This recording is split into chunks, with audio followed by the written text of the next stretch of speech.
Marcus Webb was 39 years old when his wife's lover pulled up to their home in a Ferrari that Marcus owned. For 11 years, Marcus had built Apex Luxury Rentals 6 days a week without announcing it to anyone. He started with a single-used Porsche and a website he designed at a kitchen table. He drove a Silverado with 94,000 miles. He carried a thermos and a site notebook and knew every vehicle in his fleet the way a carpenter knows his tools. He never told Vanessa the full number because he never thought he needed to. While he built, she planned.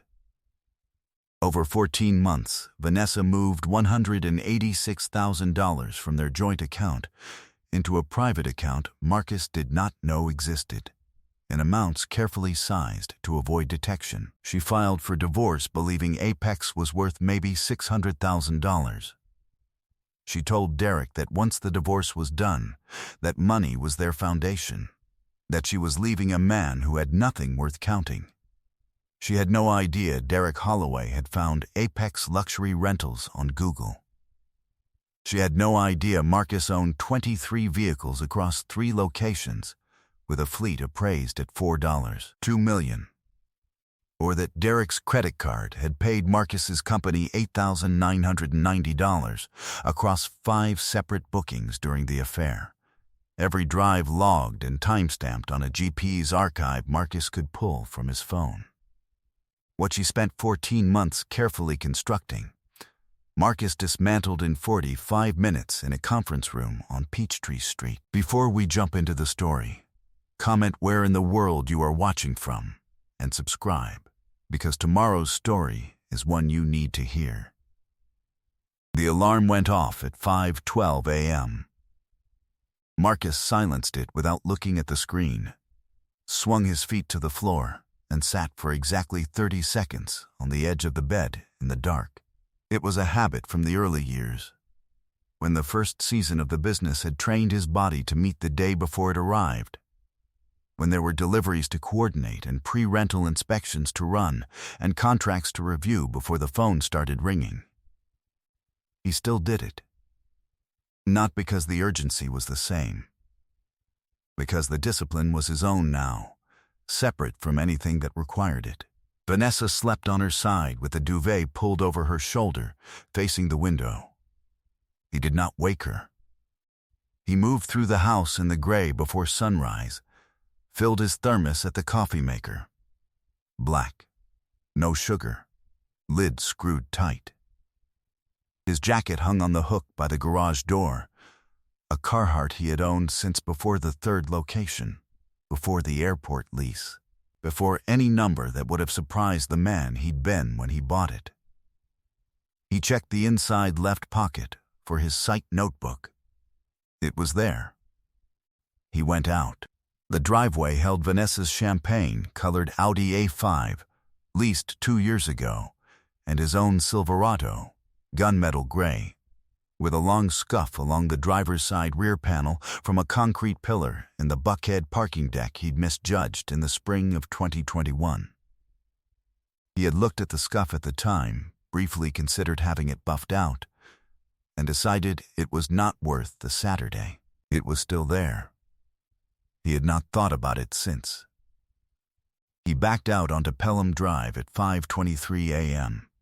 and drove toward Midtown. Apex Luxury Rentals occupied a converted warehouse on Marietta Street that Marcus had leased 7 years ago when the Smyrna operation outgrew its rented lot. 12,000 square feet of climate-controlled space, a detail bay in the rear where his chief technician Leonard maintained the fleet according to a 31-page manual Marcus had written himself, and a glass-fronted showroom facing the street with 2 vehicles on display at all times. On Wednesdays, Marcus arrived before staff and walked the floor alone. He crouched beside the yellow Lamborghini Huracan in Bay 3 and checked the left rear tire. He walked to the red Ferrari 488 in Bay 1 and ran his thumb along the underside of the driver's door sill. Clean. He opened the driver's door, sat briefly in the seat, checked the interior panel by panel. The stitching on the passenger headrest had a small pull he hadn't noticed the week before. He made a note in the notebook. Bay 1. Red 488. Headrest. Referred to Leonard. He stood, closed the door, and looked at the car for a moment. He had bought the 488 4 years ago from a private seller in Nashville for $187,000. It was a calculated acquisition. The red Ferrari was, across every luxury rental operation in every major American city, the single most requested vehicle in any fleet. He had not bought it because it was his taste. He bought it because it performed. Their most booked vehicle, 61% utilization over the prior 12 months, $214,000 in annual revenue at the standard rate. He had replaced the rear tires twice, the brakes once. He walked back to the showroom as the morning light came through the glass front and stretched itself across the polished concrete in long yellow bars. He stood there with his thermos and looked at what he had built. Not with pride exactly. With a particular feeling of a man who has checked that everything is in its right place and found it there. He had started Apex at 28. Before that, 6 years as fleet maintenance supervisor at a commercial leasing operation in Marietta, managing 400 vehicles across 2 shifts and writing the inspection protocols that the company still used long after he left.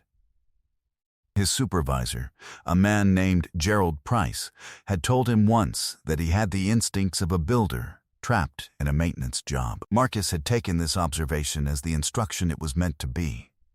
He started the company with $31,000 in savings, a business plan he revised 14 times, and a single 2007 Porsche 911 Carrera in Carrara white.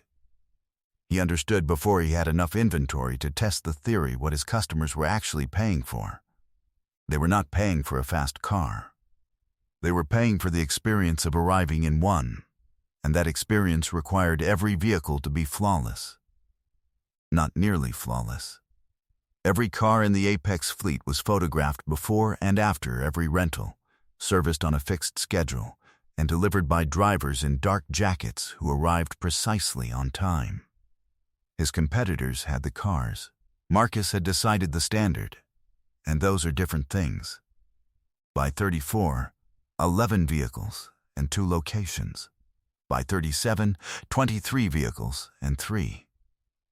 He had not advertised the growth, had not updated the website header to reflect the fleet count, had not moved to a larger office or hired a public relations firm or told Vanessa beyond a few casual mentions across the years, more than the surface of what the business had become.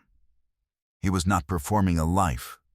He was building one, and building does not require an audience. He had met Vanessa at a mutual friend's dinner 6 years into the business. She was in marketing, quick and sharp, the kind of person who makes a room easier to be in simply by being present. She asked what he did. He told her he ran a car rental company, which was accurate, which did not fully describe it, and which he felt no particular compulsion to correct. She said it sounded practical. He said it was. They talked until the restaurant locked its front door around them. He had loved her without reservation, without conditions attached. He believed, for the first 4 years of the marriage, that she did the same. The signs, when he catalogued them later, had not been invisible. They were the kind of thing a person who is not looking does not see. Vanessa had begun staying later at the office in irregular patterns about 14 months before the Tuesday that changed everything. 2 nights a week, sometimes 3, with enough variation in the days to prevent a clear pattern from forming. The Bergman account, she said. He believed her. She had been with the same agency for 4 years, and her hours had never been particularly regular. In September, she came home with a bag, and Herm's Eveline in Edipay, and mentioned it once over dinner as a reward to herself. No price named. He didn't ask. They had kept separate discretionary accounts from the beginning, and he did not monitor hers. In October, her phone began resting face down on the kitchen counter. She reset her laptop password and attributed it to an IT department requirement when he noticed. He accepted this explanation and did not return to it. In November, she told a story at dinner about a gallery opening she'd attended and mentioned once a man named Derek, a friend of a friend who worked in commercial real estate. She mentioned him briefly and did not bring him up again for 6 weeks. A Thursday morning, 3 weeks before the discovery, Marcus came downstairs before sunrise and found Vanessa already dressed, coffee in hand, standing at the kitchen window looking at nothing he could see. She hadn't heard him. He stood in the doorway for a moment and watched her. There was something in the quality of her stillness, not restful, not peaceful, but turned inward toward something that had nothing to do with the room she was in. He said good morning. She turned and smiled and asked if he wanted eggs. He said he'd get something at the office. She kissed him on his way out. He was at the garage door before he understood that he could not have said with certainty, when it was over, whether the kiss had felt like one or not. He had filed this away, as he filed most things, quietly, in a place he could return to if it became necessary. It became necessary on a Tuesday. He was in the back office at the Midtown location, reviewing the weekly booking log, when his operations manager, Reggie, forwarded a routine damage inspection flag on the red Ferrari 488 from the previous weekend's rental. The vehicle had come back clean, no new damage. But Reggie had flagged the booking because the pickup address entered in the system was 22 Pelham Drive. Marcus had maintained an internal protocol for 6 years that no rental vehicles were to be delivered to that address without his direct authorization. The booking had slipped through because the staff member who processed it at the Buckhead location had been on the job for 3 months and had never been trained on the restriction. Because Marcus had never had occasion to enforce it in written policy and had never thought he would. He looked at the screen. Then he looked at it again. He opened the booking record. Renter, Derek Holloway. Duration, Friday evening through Sunday morning. 41 hours at the Ferrari 488 rate. Pickup address, 22 Pelham Drive.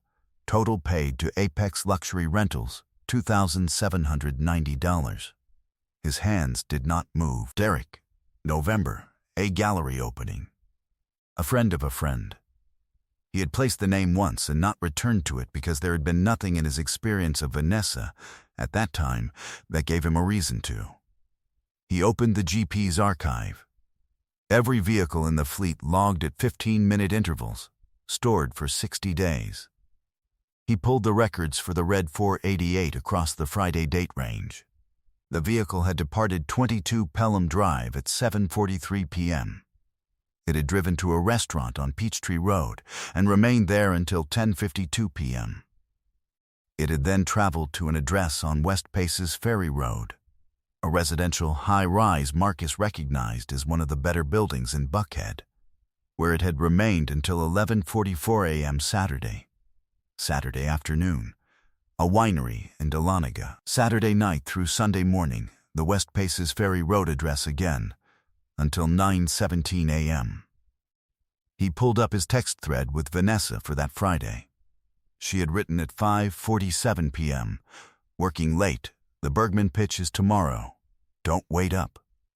For Saturday, getting my nails done, then seeing Courtney in Decatur, home by 6. He had been at the airport location both days for a training session. He had not thought to doubt any of it. He sat with what he was looking at. He almost closed the laptop. He almost told himself that Derek was a common enough name, that the home address had been a data entry error, that West Paces Ferry Road was a large building, and coincidences did not require conclusions. He almost did exactly that. But the GPS log had the vehicle at that address from 11:44 p.m. Saturday to 9:17 a.m. Sunday, and Vanessa had not come home until close to noon. His hands stayed on the keyboard. He was aware of his own breathing only because it had become deliberate and controlled, the way it went when he was working through a structural problem and needed the rest of his body to stay out of the way. He was looking at something true. He could feel, beneath the information arranged in front of him, the shape of something that had been assembling itself for months and had now finished assembling. He opened the shared household tablet remotely. It sat on the kitchen counter at home. Vanessa used it for recipes and shopping lists, and had never thought of it as a device that connected to anything that mattered. 6 weeks earlier, she had opened a messaging thread on it in a browser window. She had not cleared the cache. He read the thread in full. In a message dated 43 days ago, Vanessa had written to Derek. He has no idea. He thinks Apex is some little operation. You should see the truck he drives. Once the filing goes through, that company is half mine, and I know exactly what it's worth. 600,000. Maybe less. That's what he told me years ago. We split it. I walk with 300, and everything else I've already moved. You have no idea how easy this is going to be. Derek had replied, he won't fight it? Vanessa, he doesn't fight anything. That's always been his problem. Marcus read the exchange twice. He sat for 11 seconds without moving. Then he opened a new folder on his desktop. He named it simply Web v. Web.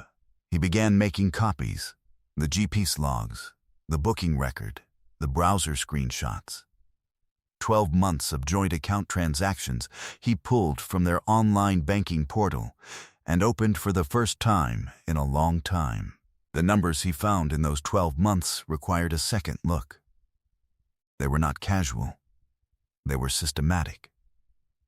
November, $8,000 across 2 transactions.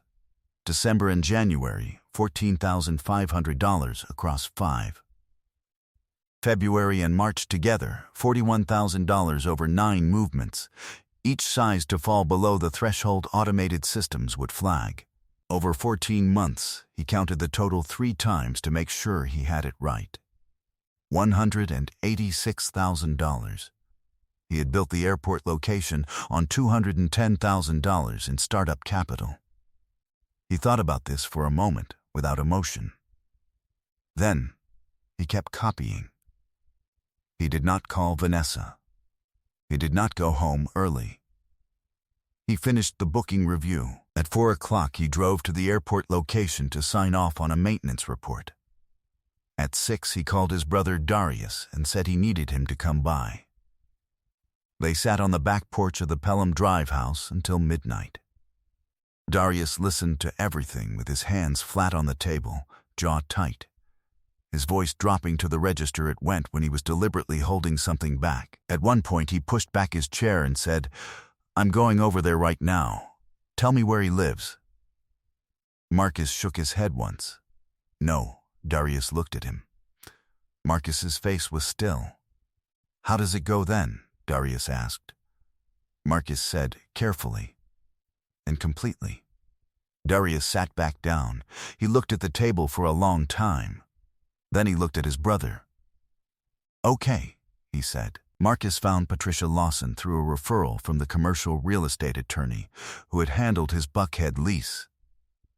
She practiced family law from a corner office on the 14th floor of a building on Peachtree Street. Georgetown Law on her wall next to her Emory degree and 2 Georgia Bar commendations she did not gesture toward when clients entered the room. She was 61, unhurried, and had handled complex asset divorces for 30 years at the upper end of Atlanta's income brackets. He arrived at 10 on Friday morning. He laid the documents on her conference table in a sequence he had decided in advance. Business formation papers, the fleet insurance appraisal, $4.2 million on 23 vehicles, the 3 active lease agreements, the LLC formation documents for Webfleet Consulting, the bank transaction report, and, set slightly apart, the GPS logs and the booking receipts made out to Derek Holloway. Patricia read for 22 minutes without saying anything. When she looked up, she said, "Does she know about the consulting company?" Marcus said she did not. Patricia said, "Does she know the fleet appraisal figure?" He said she had never asked. Patricia said, "Then she and her attorney are preparing to walk into a negotiation over $600,000, and they are going to be extremely surprised." She looked at him over the top of her glasses. "This is the clearest strategic position I have seen a client arrive in a long time. The documentation alone is remarkable. Most people don't keep records like this." Marcus said, "I've always kept records." She walked him through the legal structure. The joint account transfers constituted a dissipation of marital assets under Georgia family law. A forensic accountant, she recommended Carl Bridges, a former ears investigator, who treated personal finances with the same assumption of intentionality he had once applied to corporate audits, would locate the receiving account and produce a report that would reshape the proceeding. The emergency asset freeze motion would be filed the moment divorce papers were served. The premarital commercial property in College Park, inherited from his father's estate, was non-marital by law and would not be subject to division. The Apex business, formed and substantially grown with documentation thorough enough to require almost no interpretation, would remain his. Then she said, "The GPS logs and rental receipts. Your company's records documenting her boyfriend as a paying customer of your business. That's unusual evidence. When we present those, I want the originals in sequence. It tells a story on its own, and I don't want anything interrupting it." Marcus said, "He paid my company $8,990 to drive my cars during the affair with my wife." He paused. "I just wanted to say that number out loud once before we proceed." Patricia said, "I understand. Then, let's proceed." While Marcus built his file, Vanessa moved faster than he had expected, and in a direction that told him exactly what she had planned all along. That same Friday, she called him at the office at noon. Her voice was light and easy. She said she had been thinking about a vacation, just the two of them, somewhere warm. Maybe Tulum. She sounded the way she had sounded in the early years, open and interested. He said it sounded like a good idea, and he would look at the calendar. He hung up and noted the time and the substance of the call in his folio, not because he expected to use it, but because he had decided the period between now and the filing would be documented completely, and he was a man who followed through on decisions. 4 days later, Darius called. A mutual friend had spotted Vanessa and Derek at Bones Restaurant on Piedmont Road, corner table, a Tuesday night. The friend had recognized Vanessa and sent Darius a photograph taken from across the dining room. Darius forwarded the screenshot to Marcus at 11:14 p.m. Marcus added it to the folder. 2 weeks after that, Derek booked the red Ferrari 488 again. Marcus saw the GPS alert come through at 7:51 p.m. On a Wednesday, the vehicle had departed 22 Pelham Drive at 7:43. He opened the live booking record. Derek Holloway, this time at the Midtown location, processed by a senior staff member who had no way of knowing what he was looking at. Total for the booking, $1,890. Marcus locked his desk and drove to Pelham Drive. He parked 2 blocks away on a side street with the engine off. He could see the lights on in the upstairs bedroom. He sat for 12 minutes. He did not go in. There was nothing inside the house that he needed that was not already on the encrypted drive. He drove back to the office and finished the mileage audit he had started before the alert came in. He called Patricia the following morning. He told her to begin the filing. Patricia filed the divorce action on a Monday. The emergency asset freeze motion went in simultaneously. By Tuesday afternoon, the forensic accountant Carl Bridges had located the Chase account through the transaction routing data. It held $112,000 at the time the freeze was placed, whatever had not already been moved. Carl also found a second account Marcus had not known to look for, a joint credit union account in Brookhaven, opened in Vanessa's name alongside Derek Holloway's, containing $74,000 transferred from the marital account across 8 months. He documented the complete transfer pattern in a 44-page report. Transaction IDs, routing numbers, timestamps on every movement. Vanessa was served on a Thursday afternoon at the agency. She called Marcus at 6:14 that evening. Her voice had a quality he had not heard before, controlled but with something pressing against the control from the inside. She said they should talk. He said his attorney would be in contact with hers. She said, "It doesn't have to be like this." He said, "Okay." He said goodnight and ended the call. He moved through the weeks that followed with the same rhythm as every week before them. He drove his Silverado. He walked the floors on Wednesday mornings. He ate lunch from his cooler at the airport location on Thursdays. He and Vanessa occupied the Pelham Drive house in a practiced, even silence, moving around each other the way people do when they have each arrived at a conclusion and are waiting for the paperwork to reflect it. He cooked his own food. He slept in his own bed. He left for work at the same time every morning. Graydon Wells, Vanessa's attorney, sent Patricia an opening letter. It described Apex Luxury Rentals as a community asset subject to equitable distribution, estimated business value $600,000, documentation provided by his client. Patricia called Marcus after receiving it. She said, "They are preparing to argue over $600,000. He said he was aware. She said, "Let them. We'll correct the figure in the room." Carl Bridges produced his 61-page report on the full marital estate the following week. Fleet appraisal, $4.2 million on 23 vehicles. Apex annual net operating income, $487,000. Business enterprise value using standard income multiplier methodology, $2.3 to $2.8 million. Web Fleet Consulting LLC, $214,000 in annual revenue, 4-year operating history, 2 long-term client contracts, Vanessa's name appearing on no formation or governance document. Pre-marital commercial property, 4-unit commercial strip in College Park, acquired from his father's estate. Non-marital by statute. 1 jointly held commercial parcel, subject to division. Total documented marital estate before adjustments for dissipation, between $4.1 and $4.6 million. When Graydon Wells received Carl's report, he requested a continuance. Patricia had anticipated this.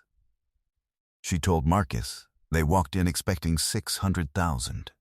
They are now looking at a total estate more than 6 times that size, from which their client has already fraudulently removed $186,000. They need time to understand what they have stepped into. Marcus asked how long they would need. Patricia said, "Long enough to realize that the settlement table is the most favorable option they are going to see." The meeting was requested 11 days after Wells received the forensic report. The day before the scheduled settlement, Derek Holloway called the Midtown location and asked about availability on the red Ferrari 488. Andre at the front desk told him it was booked for the week. Derek asked about the yellow Lamborghini. Andre said it was available. Derek said he would call back. He did not call back. Marcus saw the inquiry logged in the system that evening. He looked at it for a moment. Then he closed the system and finished the monthly fleet summary he had been working on. The conference room was on the 22nd floor of a glass and steel building on Peachtree Street. Pale birchwood table. Floor-to-ceiling windows looking out over Midtown Atlanta on a clear October morning. The ventilation system ran quietly behind the walls. You could hear it if the room was still enough. Marcus arrived at 9:45. He rode up alone. In the brushed steel elevator doors, he adjusted his tie once, a charcoal suit 4 years old, still correct. He carried the leather folio.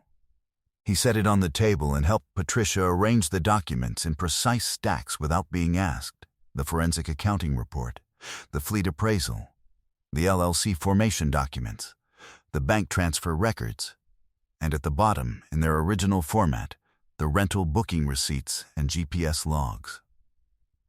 Vanessa entered at 10:03 with Graydon Wells. Navy blazer, composed, she looked at Marcus when she came through the door, and he looked back, and there was in her expression the quality of someone who has prepared for a specific version of this moment, and is, even now, still preparing for it. Wells opened with the standard framing: contributions to the marital household, business growth during the marriage period, his client's desire to be reasonable. Patricia listened without interrupting. When he finished, she said, "I'd like to begin with the asset inventory." She walked through Carl's report in sequence: the fleet, the 3 locations, the consulting LLC. She named each figure precisely and placed the supporting documentation in front of Wells as she did, in the same order Marcus had arranged it. She watched Vanessa's face. At the fleet appraisal figure, there was a stillness. At the consulting LLC, there was a look toward Wells that Wells did not return. When Patricia reached the total estate valuation, between $4.1 and $4.6 million, Vanessa said nothing. She looked at the document in front of her. Then she looked across the table at Marcus. Then, back at the document, Patricia said, "I'd like to turn now to the matter of the asset transfers." She slid the Chase account documentation across the table. She named the total. She named the date range. She walked through the transaction log without editorializing, the way you read a maintenance record, factually, in sequence, each entry its own line. She noted that Carl's report documented the transfer pattern as systematic and calibrated, constituting a dissipation of marital assets under Georgia family law that would inform the court's equitable distribution analysis. Graydon Wells began to speak. Patricia said, "There is one more document." She placed the 5 rental confirmations on the table. She placed the GPS logs beside them, 3 of the 5 bookings, the vehicle's overnight coordinates, the West Paces Ferry Road address visible on 4 separate overnight stays. She did not need to say anything else. The receipts said it on their own. She said, "Mr. Holloway rented from your client's company 5 times during the course of the affair. Mr. Webb's GPS archive documents the vehicle's location at Mr. Holloway's residential address on 4 of those occasions. Total paid by Mr. Holloway to Apex Luxury Rentals across all 5 bookings, $8,990. Vanessa looked at the receipts. She looked at the GPS logs. Her posture changed at the shoulder level before it reached anything else, a shift that was visible and then finished. Her head came up slowly. She said, "Marcus." He did not interrupt her. He waited. She did not finish the sentence. He said, "Derek found us on Google." He looked at the receipts on the table for a moment. He wrote a review in March of this year. 4.5 stars. He took off half a star because his pickup was 15 minutes late. That was a morning I couldn't get there, so Leonard covered it. He paused. I had thought about responding to the review. I didn't get around to it. The room was quiet enough to hear the ventilation behind the walls. He said, "You told him this company was worth $600,000. You built your plan around a number I mentioned once, years ago, when this was a different company, and in all the years since, you never asked what it had become. not once. In 7 years, you never thought to ask. He let that sit for a moment. And what you didn't think to ask is sitting on this table right now. He did not raise his voice. He did not lean forward. He looked at her steadily, without warmth and without cruelty, the way he looked at a problem he had already solved and was simply describing in full. Wells requested a recess. Patricia gave him 15 minutes. Marcus walked to the window. Below, on Peachtree Street, the ordinary Tuesday morning traffic moved at its ordinary pace. He could approximate, from this height and angle, the general direction of the Marietta Street building, though not the building itself. He did not look for it particularly. He stood with his coffee going cold in his hand and watched the street until the recess was finished.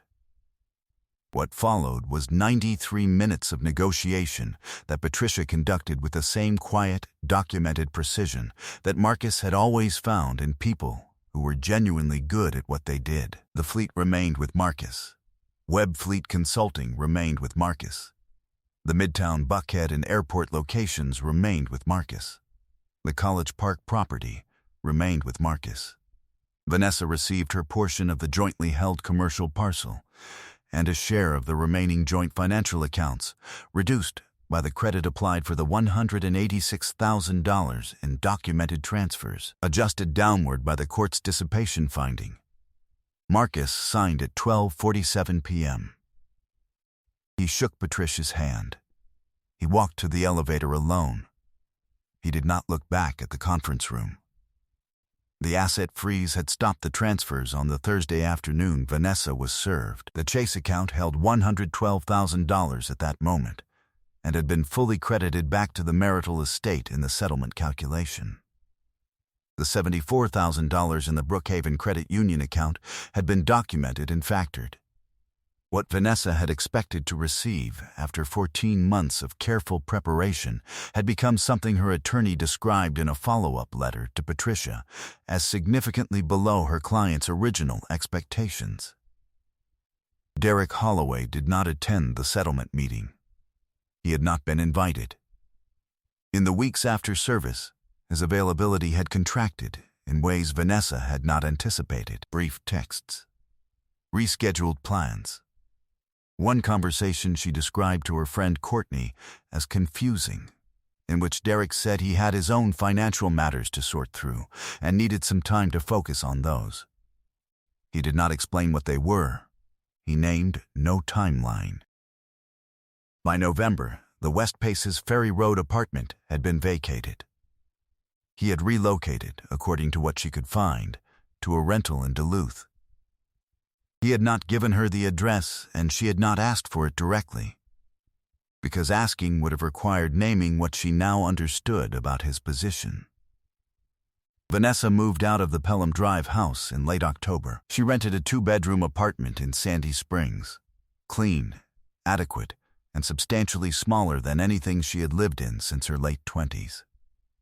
She arranged her furniture inside it, and the rooms did not look the way she had imagined them looking when they belonged only to her. She unpacked the kitchen last, because the kitchen at Pelham Drive was the room she had most deliberately made her own, and it was the one that looked most wrong here. She went back to the agency. The Bergman account had cycled out during the divorce period, and the work that replaced it was smaller and demanded less of her. She went to her desk every morning. She did her work. She did not stay late. On a Saturday night in November, she sat in the Sandy Springs apartment with a glass of wine and no messages from anyone she had expected to hear from. She thought about the red Ferrari. She thought about the first evening Derek had arrived in it, the sound of it in her driveway. What she had felt when she stepped out to meet it. She had understood it at the time as a signal about what her life was about to become. She understood it now as a signal about what it had been all along, and that she had simply been the last person to read it correctly. Marcus, his GPS archive, his conference room, his rental receipts, his name on $8,990 of Derek Holloway's credit card charges. In 7 years, she had not asked what Apex was worth. Genuinely, had not asked how many locations, how many vehicles, what Webfleet Consulting did or why it existed, what his father had left him, or who he had been before she decided he was someone she understood well enough not to inquire further into. She had built a picture of him and lived inside that picture for 7 years and never once thought to check whether it was accurate. The answer to every question she had not asked settled into her chest that night like something cold and stayed there until she finally turned off the light. Marcus had known her completely. She had never known him at all. The Pelham Drive house returned to Marcus in the settlement. He moved back in fully at the end of October, occupying all of its rooms again. The first weekend alone in the house, he fixed the catch in the refrigerator door he had been meaning to address for 2 years. He adjusted the burner that ran hot. He reattached the baseboard in the hallway with proper adhesive, set it under weight to cure overnight. These were small things. He did them because they were there to be done. In December, he took 2 consecutive days off, the first real days off in 11 months. He spent them on the back deck, which had been weathering for 3 seasons, and showed it. He stripped it in the morning, sanded through the afternoon, applied a first coat in the evening with a brush he had kept clean enough to use again. He let it cure for 48 hours. Second coat. Then he set the cedar Adirondack chairs back in their places and sat in one on a Sunday morning when the air was cold and the yard was quiet and the deck was the color he had intended it to be when he first built it. Darius came for dinner that Sunday with his wife Camille. They ate at the kitchen table and talked about nothing related to any of it. Darius's construction bid on a project in Duluth, Camille's sister's new baby, a Falcons game neither of them had tracked closely. After dinner, Darius stood at the sink and washed the plates without being asked, the way he always had, and Marcus dried them and put them where they went. Before Darius left, he stopped in the doorway and said, "You doing good?" Marcus thought about the question. He said, "Yeah." Darius looked at him for a moment. Then he nodded. "Okay," he said. And they left it at that. The Silverado still had the scuff along the rear panel. Marcus had looked at it once that fall, standing in the driveway with his coffee before a Wednesday morning, and thought that he would finally get it fixed sometime in the new year. He got in the truck. He had not gotten around to it yet. At 6:45, the following Wednesday morning, he pulled into the Midtown location before staff arrived. He walked the floor the way he always walked it, thermos in hand, notebook in his inside pocket. He crouched beside the red Ferrari 488 in Bay 1 and checked the tires. He ran his thumb along the door sill. He opened the driver's door and checked the interior panel by panel. Leonard had replaced the headrest stitching 2 months ago. Both headrests were clean. Nothing required noting. He sat in the driver's seat for a moment with the door open. Then he got out. He walked back through the showroom and stood at the glass front as the morning light came through and laid itself in long bars across the polished concrete. 23 vehicles. 3 locations, his name on every lease, every appraisal, every document that mattered. He had not announced any of it. He had not needed to. He had simply continued building it, the way he built everything, without comment, without audience, with the steady attention of a man who understood the value of what he was making and did not require anyone else to name it for him. He took a slow drink from the thermos. He capped it. He had a Tuesday booking to confirm and a quarterly maintenance audit due Friday, and an Alpharetta property he had been meaning to assess for a potential 4th location. The morning was already underway. There was work to do. He walked back to his desk. He did not look back at the showroom.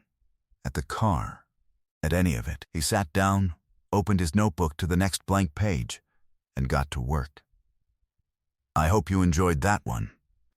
Be sure to like the video and subscribe so you don't miss the next story. I've picked out 2 more for you that I think you'll really like.